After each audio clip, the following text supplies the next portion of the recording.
पहिली ते 10वी लोकांना फक्त नागरिकशास्त्र शिकवलं पाहिजे असं मला वाटतं.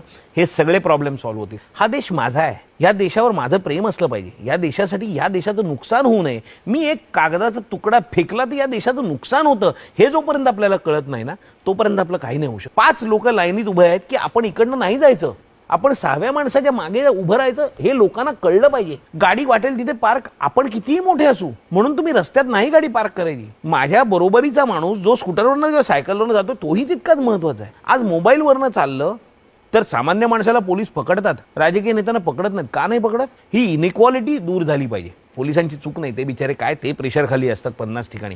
पॉईंट एवढाच आहे की मी एक नागरिक चांगला बनवण्यासाठी मला काय करता येईल तर ते मी तो प्रयत्न करणार आहे. मला त्याला सांगायलाच नाही लागतं का की थुकू नकोस. त्याला हे कळलं पाहिजे की मी थुकलो तर माझ्या देशाचं नुकसान आहे. हा रस्ता माझा आहे ना, हा माझ्या घामाच्या पैशातनं तिथे डांबर किंवा खडी किंवा चुना तो पडलेला आहे. मीच थुकायचं